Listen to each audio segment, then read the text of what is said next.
The ancient city of Caral does not reveal its most important secret to the visitors who are allowed to walk the maintained paths between the pyramids and the sunken circular plazas.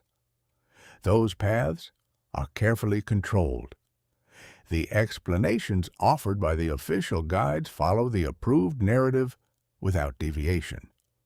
The real evidence lies off those paths in the western sector of the principal platform mound, in a zone closed to every research team since a minor seismic event in 2014 caused a partial exposure of the internal construction. What that exposure showed was not supposed to exist, according to every published description of Norte Chico architecture. The high-resolution photographs taken during the single inspection that occurred before the sector was sealed again document something that changes the entire picture of what these people were capable of achieving more than 2,000 years before the first Maya cities began to rise from the jungles of the Peton. The outer facing of the platform consists of carefully selected and shaped stone blocks, set in regular courses. Behind that facing and forming the bulk of the massive volume that gives the structure its height and presence on the landscape lies a matrix of shicra bags. These are not simple sacks of rubble dropped into place to save labor. Each bag is a purpose-made container woven from reeds harvested from the riverbanks, twisted and lashed with a precision that modern textile analysis struggles to replicate without mechanical assistance. The stones inside the bags were sorted by size, density, and even shape before filling. The bags themselves were oriented according to a repeating but non-uniform pattern that changes with height and with distance from the outer face. The 2022 photographs show that the fiber has retained its tension. The knots have not pulled through. The matrix has not slumped or compressed unevenly despite centuries of seismic activity and the slow settling of the desert soils. This is engineered behavior, not the result of chance or simple piling. The shicra core remains sealed within the pyramid platform. Access remains forbidden. This level of control over material performance was already in place when Caral reached its maximum extent around 2600 BCE. At that moment, the lowlands of the Maya region were occupied by small agricultural villages and scattered ceremonial sites that would not develop into the great cities of the classic period for another 2,000 years. The builders of the Supe Valley had already solved a structural problem that would continue to challenge Andean architects for the next 4 millennia, and that modern seismic engineers only began to address systematically after the 1970s. They had created a composite system that could absorb and redistribute the energy of subduction zone earthquakes without catastrophic failure of the monumental stone architecture above and around it. The first person in the modern era to record observations that pointed toward this conclusion was not one of the famous names associated with Caral. It was Dr. Fernando Rojas, a Peruvian archaeologist working on a short-term contract with the Instituto Nacional de Cultura in 1974. Rojas was tasked with documenting surface features in advance of proposed irrigation works that would have affected the western edge of the main Caral complex. He spent 12 weeks making measured drawings and taking small samples from erosion cuts. His notebooks, which his family donated to the Archivo Regional de Lambayeque in 2016, contain page after page of sketches showing the orientation of fiber bags, the dimensions of individual courses, and notes on the elastic quality of the exposed sections when probed with a trowel.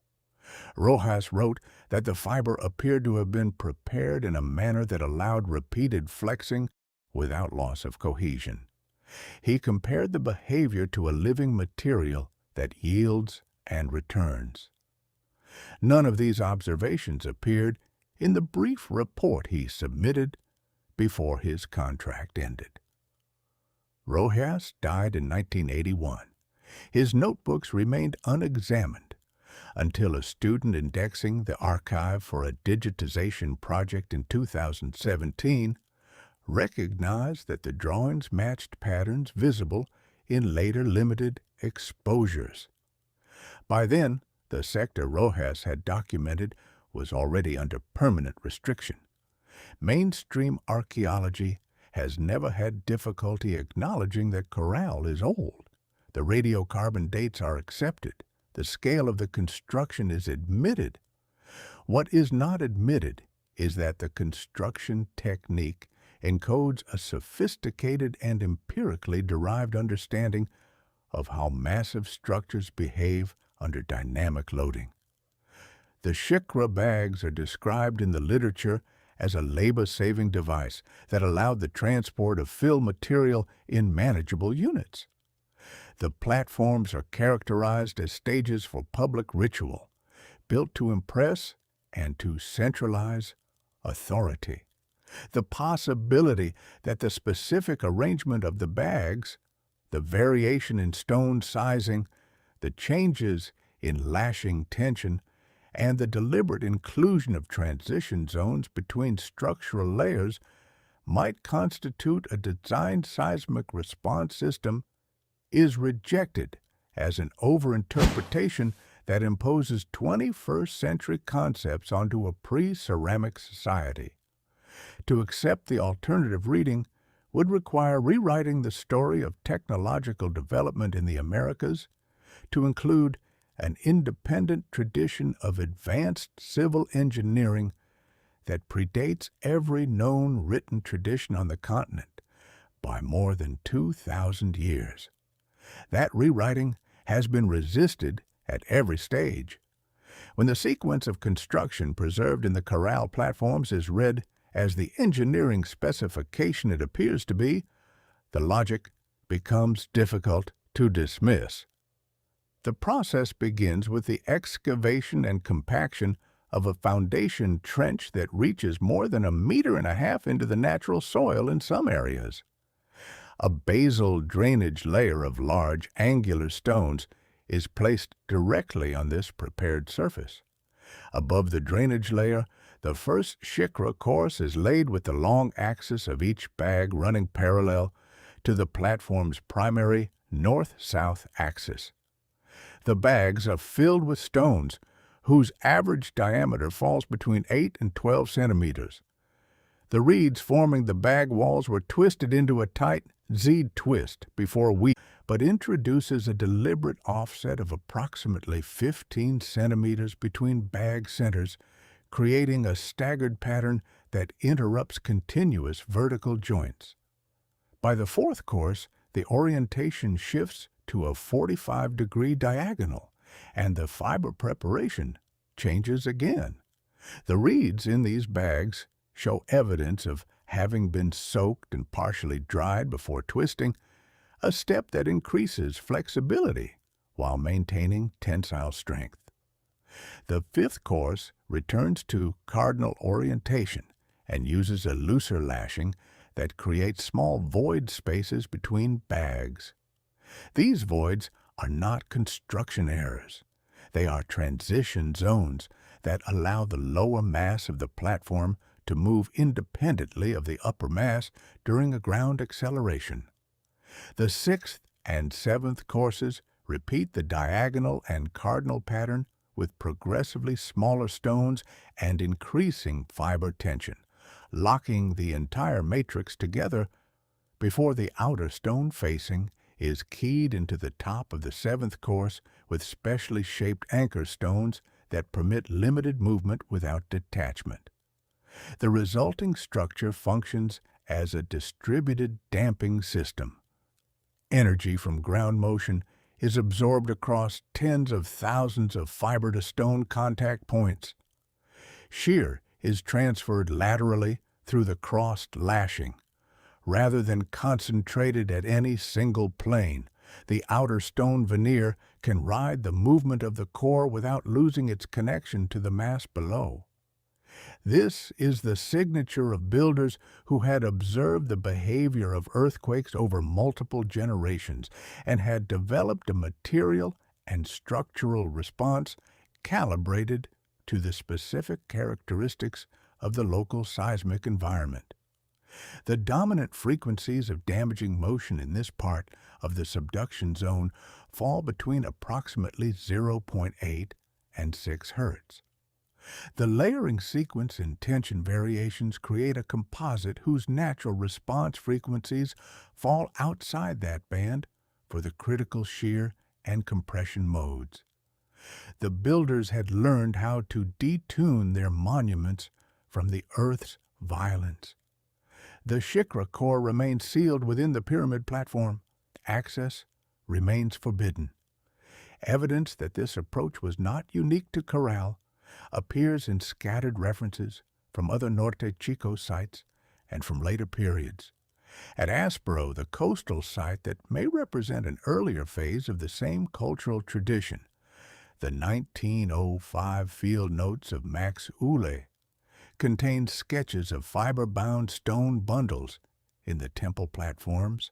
Uhle's published report describes the construction in conventional terms, but the original drawings preserved in a private collection in Leipzig, accession number UH-1905-22, show the same cross-lashed pattern and variable bag sizing now documented at Caral. In 2015, an internal technical memorandum prepared by a structural consultant for the Ministry of Culture following a minor landslide at Huaracanga described unexpected ductility in the platform fill and recommended restricted access pending development of specialized examination protocols. The memorandum was never released. A partially redacted copy circulated briefly among Peruvian engineering students in 2020 before disappearing from academic servers. The permit is still denied. A third line of corroboration comes from a different kind of source. In the holdings of a private collector in Geneva who specializes in documents relating to early 20th century Andean exploration is a set of annotated photographs and a single letter dated 1927. The photographs show close-up views of platform edges at Caral, taken during an unofficial visit by a German mining engineer named Heinrich Voss, who was traveling through the valley on other business. Voss noted in the letter that the stone facing appeared to be riding on a cushion of bound fiber that yields when pressed. The letter and photographs, catalogued as item GV-1927-03, remained in the collector's possession until a partial catalog was shared with researchers in 2023. The lashing patterns visible in Voss's photographs match those in the 2022 restricted images and in Rojas's 1974 sketches. No publication has ever incorporated this material. Experimental validation of the performance characteristics of the ancient system has been limited but consistent where it has been attempted. In 2017 and 2018, controlled vibration tests carried out at the Universidad Nacional de Ingeniería in Lima used 1/5 scale models of platform sections. One model used rigid stone fill, one used modern concrete with conventional reinforcement. The third used shicra bags fabricated from locally sourced reeds, according to the dimensions and lashing patterns recorded in the archaeological literature. All three models were subjected to a series of shake table tests Using ground motion records from the 2007 Pisco earthquake and from earlier events scaled to match the expected intensities at Caral. The shicra model showed the lowest peak top acceleration and the smallest residual displacement after each test. Post-test disassembly revealed that the fiber bags had absorbed energy through internal friction and had recovered their shape sufficiently to maintain the integrity of the stone facing. The rigid fill model suffered cracking and loss of cohesion at the stone interfaces. The results were presented in a thesis that was defended but never published in a peer-reviewed international journal. The researchers involved have not received subsequent funding to extend the work to full-scale comparative studies. The suppression of this knowledge follows the same four-layer pattern that has protected other inconvenient truths about ancient capabilities. In the ancient layer, the abandonment of many Norte Chico centers at the end of the 3rd millennium BCE and the subsequent rise of new ceremonial traditions in other valleys coincided with a shift away from the specific shicra matrix technique. Whether this shift represented a loss of the specialized knowledge or a deliberate decision to restrict access to it within a changing political landscape cannot be determined from the surviving record. What is visible is that the precise 7-course tuned matrix does not reappear with the same consistency in later Andean monumental architecture. The religious layer arrived with the Spanish conquest.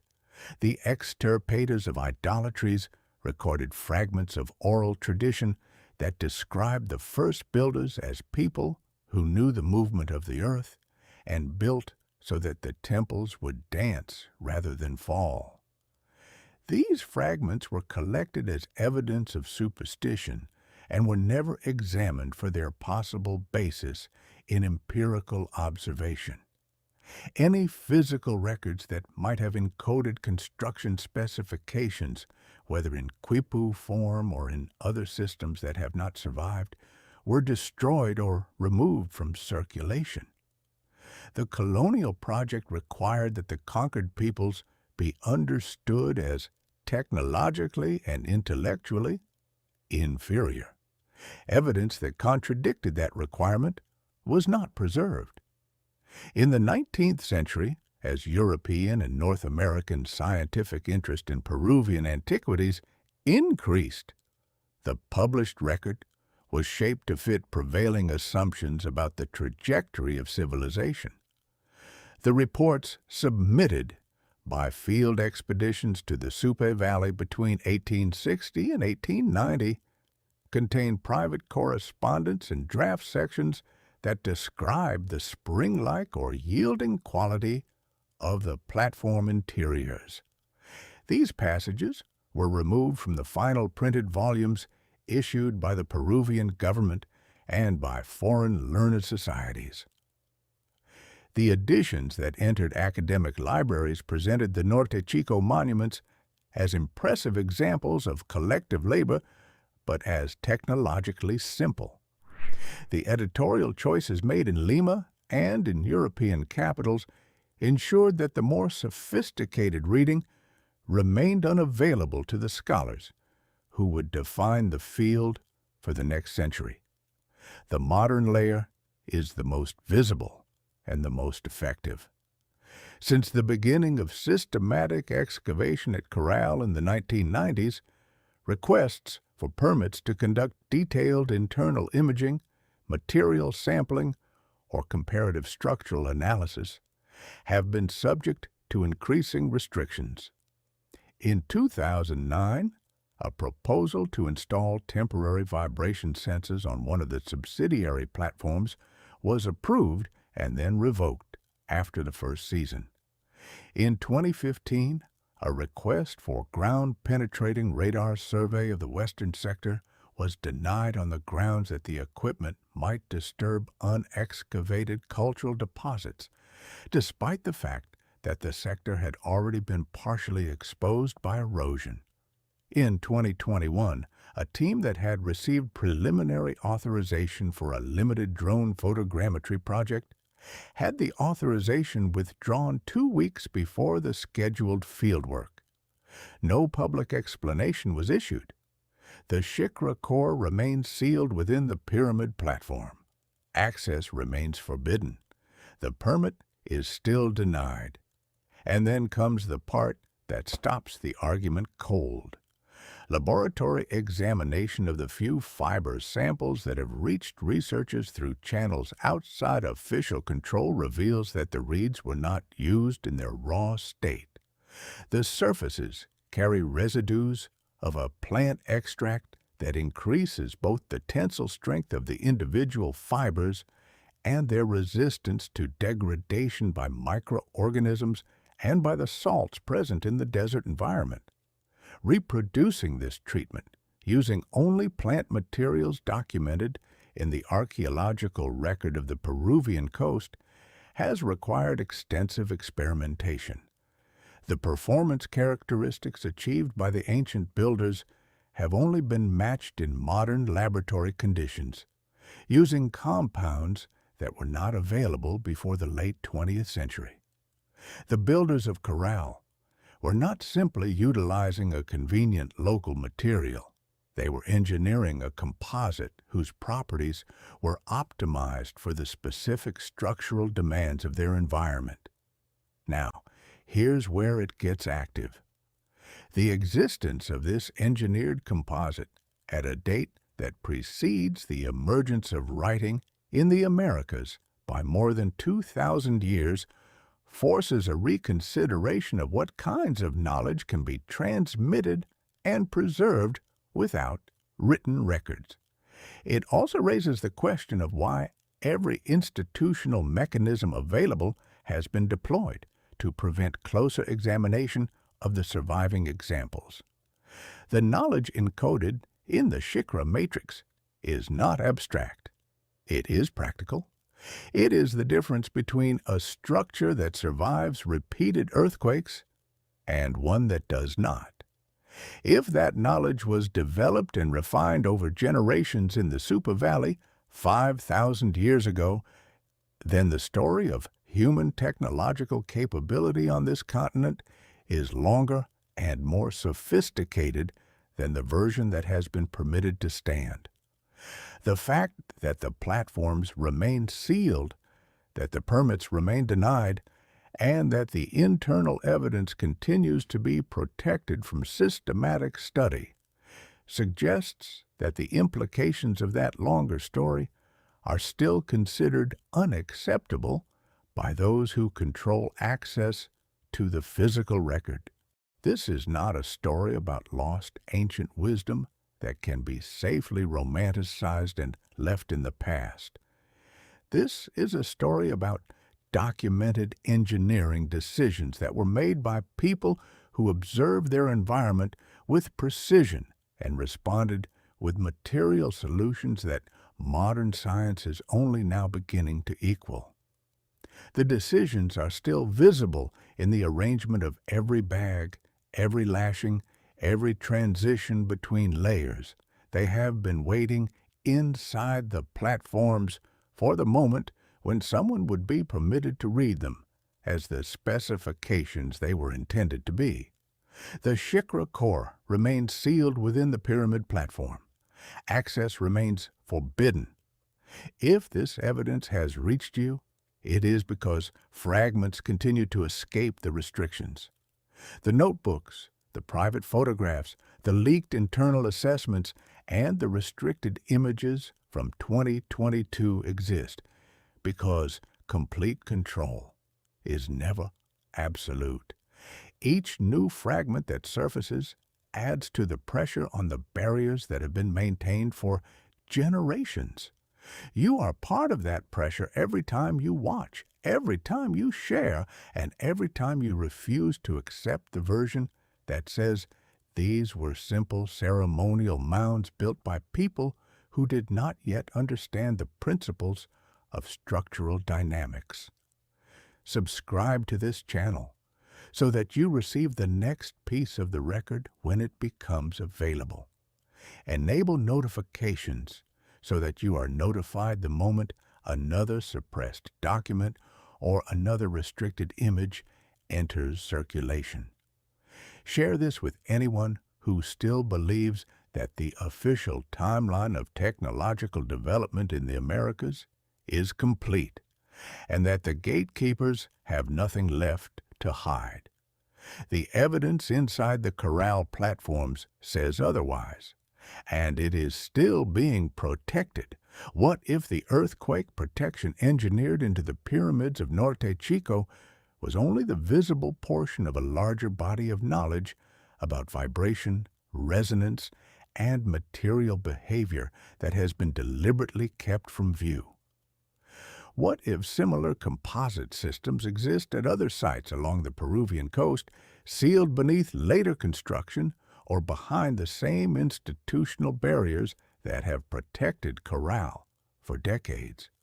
What would it change if we were finally permitted to read the full specification that the builders encoded in stone and fiber 5,000 years ago? The answers remain inside the platforms. They are in the fiber that has not been allowed to speak and in the questions that have not been allowed to be asked. But the barriers are maintained by people, and people can be pressured by evidence and by public attention.